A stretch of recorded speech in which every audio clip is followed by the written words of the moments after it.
on the road. Only thing I could advise people, and police are advising them to pull over, wait a minute. You can't get anywhere anyway at this point. The strongest shock likely since the earthquake of 1906 in San Francisco, and yet, as we can see, there is damage, but not as much damage as one might imagine. The first thing that everyone tells you out there is that this is the worst I have ever felt since I've been here. Well, I've been here all my life. It's the worst I've felt. Right. Let's see. All off-duty police and firefighters in San Jose have been asked to report to work immediately. In case any of them happen to be watching right now, get back on the job right away, please. The Commerce building in San Jose, across, what is this, Dennis? Commerce Bank building in San Jose, across from the courthouse, is said to be in danger of imminent collapse. All right, the Commerce Bank building, it was Dennis Hart, our 11 o'clock news producer, has been gathering information for us. In case you didn't hear him, he said the Commerce Bank building in San Jose, across from the courthouse, is said to be in danger of collapse. And it'll be a long time before people are back in the high-rises in San Francisco as well. Widespread reports, the epicenter in Hollister, we're told, which is the center of earthquake country in California. And again, if you're just joining us, the intensity is now placed at 7. And not only well, here you can see the freeway system where it's in collapse, and it almost looks like a roller coaster there. That's a double-decker system. So when the top deck collapses, you can imagine what's happening underneath, or maybe you'd rather not. The emergency services people are trying to get to these areas as quickly as they can to see just how bad the situation is. Our reports are fragmentary, but keep coming in. Okay. This may be coming up. We have a woman, if they tell you in the control room, we can do it. All right. Bay, she's a reporter for a local paper. The reporter, she said she was on the Bay Bridge when it hit. We have a phone line set up. I don't know. All right, we have a phone line set up to Monica Bay, a reporter for the local paper in San Francisco, The Recorder, who was on the Bay Bridge. We're going to try and see if we can get the call through to her. Hello, Monica. Monica Bay? Hi, I was on the Bay Bridge on the Oakland side, and the bridge just was very violent. The car was bouncing completely out of control. When I pulled off, I got it back in control. I was in the left-hand lane going towards Berkeley. All the cars were pulled off. We got off the freeway. There was visible debris, visible cracks in the freeway. And as I approached the Berkeley underpass going on towards Emeryville, it was this noticeable debris and a lot of trouble at that point. That report from Monica Bay, who was on the bridge, and Abbie Melman, you were on the bridge too. Yeah, I was on my way home, driving toward the East Bay. The bridge started to rock. It's the worst nightmare of people who drive across the bridge. Right. I thought my car was out of alignment at first, and it went on for quite a while. Everybody sort of stopped. Then everybody started moving again, and very slowly, and I kept thinking, move faster, let's get off the bridge. We passed Treasure Island, and then everything stopped completely. People were getting out of their cars, yelling, get off the bridge, get off the bridge, get off the bridge. So we all ran back to Treasure Island, stayed on Treasure Island for a while. Then, now, for the people who are watching in the other parts of the country, Treasure Island located in about the center of the bridge. Exactly. Where it goes from the gigantic spans that you're more familiar with to the cantilever section that we've been showing, where the roadway actually collapsed onto the lower deck, where you were. Yes, so then we rushed back to Treasure Island. We waited there for a while. Lines were forming around the payphones. Everybody was saying, is this a dream? Finally, there came announcements, go back to your cars, go back to your cars. We need you to turn around so you can get off the bridge. So slowly but surely, everyone began to turn their cars around. We turned around, drove back on the lower level, and then went around Treasure Island up to the upper level and drove back to the city on the upper level, and it sure looked good. I'll bet it did. And I can see that you're beginning to breathe again now. That's amazing because at 5:05, that's right in the heart of the commute time, and that lower deck of the bridge would normally be so full of cars that you couldn't possibly turn around and head back the other way if you wanted to. Very nice. It was like you'd hope they be. All right, Robert Ashley from our Eyewitness News staff is in helicopter, Chopper 5 we call it, our helicopter, now approaching the Bay Bridge, the span section, and to your right is Treasure Island, Yerba Buena Island, and then the cantilever section that collapsed is to the right and off your screen. Robert, can you hear me? Yeah, I can hear you fine, Dave. All right. Well, you and I both grew up in East Oakland. Neither one of us ever have seen anything like this, have we? No, I haven't. I was really stunned. You know, I was looking when we were going over the Cypress Street 880 overpass there. I was born right in that area. It was really kind of sad to see that all fall apart. Plus, we could see trucks and cars and ambulances like you wouldn't believe. It was just unbelievable. It was put goosebumps in me. All right. Thank you, Robert. We're going to Jerry Grant now, one of our reporters who's on the scene in Burlingame, out on restaurant in front of Restaurant Row there, the Amfac Hotel. Jerry, what's the situation in Burlingame right now? Mac, every picture tells a story. This is the Amfac Hotel, and just take a look up there. Tony will zoom in right now, and you can see the destruction up there. With me now, Dr. Richard Halliburton. Describe what you saw when this thing went down. We were entering the Hyatt Hotel, and it started shaking. The bellman started running out, so I ran out and looked up and saw the Amfac, and the whole structure started slowly falling, and then it fell very rapidly after that. It was a huge explosion, or not explosion, but thundering sound when it hit. Now, a triage clinic has been set up. If the camera will follow me along here, you see people being loaded in these ambulances. Come around right here and you'll see what's happening. There's numerous people here being treated for a variety of injuries. We are on live now. I know you're very busy. Kimberly Kelly agreed to talk to us. What are the nature of the injuries right now? Right now, mostly chest pain and some shortness of breath, mostly just anxiety, some small cuts and bruises, contusions, head contusions, and some chin, leg, hands. Thank you, Rich. Ma'am, I know this is a tough time for you. Can you tell me what happened when you were inside that hotel? Well, we was trying to help somebody else that was sick, and all of a sudden we heard the shaking, and then somebody yelled and said to go underneath the table, and that's what we did. We went underneath the table, and then all of a sudden it was smoke, and we couldn't see. And they told us to take our time to walk downstairs, and that's what we did. We took our time and walked downstairs. Did you see anybody who was seriously hurt? I was so busy trying to get out myself, I didn't really see anybody that was seriously hurt. Okay. There's been numerous damage all around. We just came from the airport. We fed back some pictures. I can't see your screens, but we might roll it.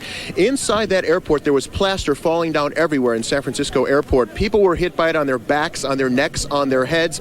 They evacuated the entire terminal, but there was another problem. As everybody knows, the terminal is built on 2 levels. A man came out and announced to everybody that there was a danger of the 2nd level collapsing. So in a vast herd of people, about, I'd say 500 people, walked down that ramp to get off the top ramp. Right now, SFO is closed, as most people know. They continue to treat people here. Ma'am, were you inside when this happened? What happened in there? Inside. I'm on disaster call. I'm a nurse. And it started. All right, we're going to interrupt Jerry Grant. He'll continue with that interview. We'll have more later. This fire is in the Marina District of San Francisco. You can just begin to understand how big that is if you check that those buildings are about a half a block long. The fire from our helicopter in the Marina area, this is out near the site of the exposition back in 1915, near the Palace of Fine Arts. For those of you that know San Francisco, that would be located for you. Craig Miller, our business reporter, is here. You have a rundown from our utility company, Pacific Gas and Electric. PG&E says, Dave, that by and large the power to San Francisco is out, unless you have some kind of backup system. By and large, that which is what we're using right now. Right. We've been using it since 5 minutes past 5 Western time when the earthquake hit. The bottom line is, if you're at your place of employment now, you may have power. If you're home, you probably don't.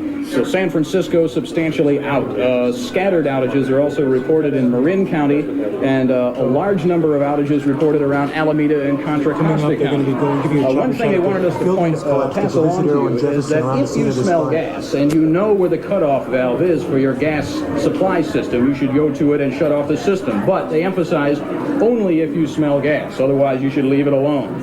All right, back to those pictures. You can see collapsed buildings and the fire here. This is at Divisadero and and Jefferson in the Marina District of San Francisco. It appears to be an apartment building. There are many apartment buildings in that area, and that apparently was a large one. That looks like about a square block in flames. Report that we had earlier, Dan Rather was talking to an expert in the field of geology who said that this earthquake in intensity is equal to the Armenian earthquake, to give you an idea of how strong it was. Of course, Dave, we can't emphasize enough that most of the fires following an earthquake are because of broken gas lines. So again, if you smell gas and you know where the cutoff valve is, you should shut it off. Otherwise, PG&E says leave it alone. Now, Diablo Canyon nuclear power plant, they say, is okay. The earthquake was felt there. At the time, they had one operating unit up and one unit was down for routine maintenance and refueling. They did report a so-called unusual event. It was declared when the earthquake hit, but that's a routine measure taken when they feel any kind of a tremor at a nuclear power plant. Once again, Diablo Canyon is okay, although the earthquake was felt there. They are checking just to make sure. They have two operating units. PG&E does at the Hunters Point power plant. The problem is going to be not the plant, but getting the power to the customers. And they were unable to estimate for us whether that would be a matter of hours or days. They just don't know at this time. Even the headquarters building at PG&E is on emergency power. Well, you can see this fire. If you go back to 1906, the legendary earthquake of San Francisco, it would look at the building in front of it, tilted on its side. You can see where it's collapsed to the left of our picture. But it was the fire, really, more than the earthquake that caused the great extensive damage in San Francisco in 1906. Absolutely. And that will be the case once again in the event of if a magnitude 8 or greater earthquake hit. They estimate that there could be anywhere from $3 to $5 billion damage in San Francisco, again, mostly from fire. All right, we have some reports. We have been told that all the bridges were closed, but I now have a report that the Golden Gate Bridge has remained open, so that at least the access from San Francisco north into Marin County is still working up where you live. The Embarcadero Freeway, the Central Freeway are closed here in downtown San Francisco. Highway 17, which is the roadway that goes from San Jose over the mountains to Santa Cruz, the Summit Road, Highway 9 is closed. And we have reports and some pictures coming in from San Francisco International, our airport, and we should have them for you in just a moment. Our first indication is a report that the ceiling of the International Terminal has collapsed. The International Terminal is the oldest building at SFO. The new terminals are built to either side of it. Well, you can see a partial collapse of the ceiling. So it's not as bad as this first cryptic note would indicate. Still, I wouldn't want to be standing underneath that when it gave way.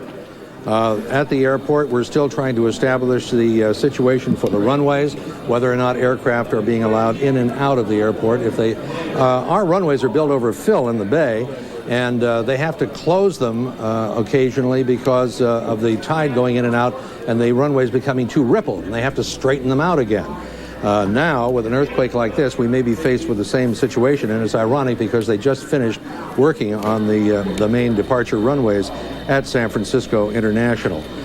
We have a report coming up here in just about another, 20 seconds, 15 seconds from now.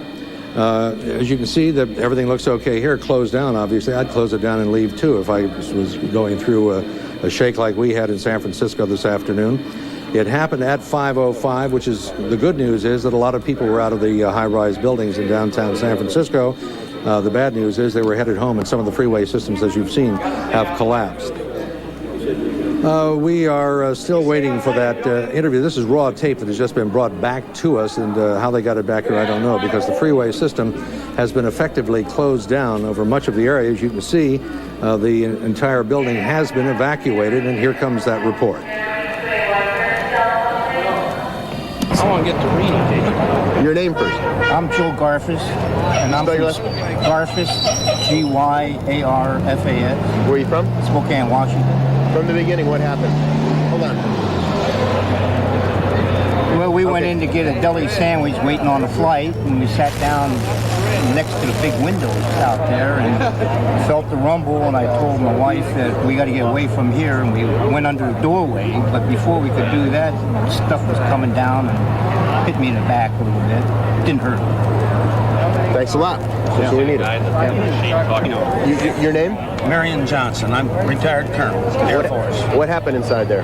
I was sitting there drinking my beer, and it just shooking like holy hell. The whole damn floor started shaking, and the table started shaking, and the beer things were on the floor, and the ceiling came down. It's pretty bad. I predicted it. Everybody jumped up and got out.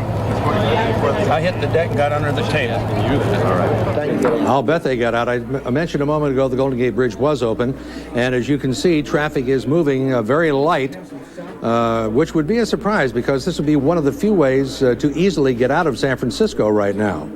The freeway system headed down the peninsula. The double-decker structures, some of which have collapsed or partially collapsed, would close them. The Bay Bridge, because of a major collapse of the entire roadway of the upper deck, is completely shut down. But here you are, the Golden Gate Bridge, one of the famous landmarks of the world, still built to, they said when they built it, it would endure, and sure enough, it endured today, better than any of the other bridges from the looks of it. And I'm sure that they wouldn't have allowed those cars across it if they didn't have complete confidence in the fact that it was safe to travel. The Kings City area south of us, the emergency defense people say that Hollister suffered the major damage. That's south of San Jose and is sort of unofficially the earthquake capital of California. They have earthquakes so often there, they oftentimes don't bother unless they're really a shake. But I imagine today it really got their attention. A high school in the Hollister area has been destroyed by fire as a result of that earthquake. Reports coming into us now, PG&E station at Moss Landing, which is on Monterey Bay between San Francisco and Monterey. It's been shut down by the earthquake. 3 over ramps have collapsed on Highway 101 in the Santa Clara area. Lots of traffic at 5 minutes past 5 in the afternoon when this earthquake hit. We'll be trying to bring further details for you. Good Samaritan Hospital in San Jose inundated with patients, we're told. The shake was violent in San Francisco, perhaps more violent as you, well, logically it would be more violent as you get closer to the epicenter, and that San Jose would be much closer to Hollister than we are. In Watsonville, the fire department, you can see smoke across the city, and we have an earthquake tip for you if you're watching now and stunned and wondering what to do. Be sure you check for fire or fire hazard, gas leaks, damaged wiring, down power lines, damaged chimneys. These all seem like very logical things, but when you go through an earthquake, as we did just an hour and a half ago, you know that a lot of people are emotionally shaken as well as physically shaken, and sometimes the obvious doesn't occur to you. But check for the gas leaks especially. Do not check for gas leaks with a match. As silly as that might sound, you know, we've had stories of people doing this. So we remind you, just in case, do not turn on the gas. Wait for the power company, and it'll be a long wait. There are going to be a lot of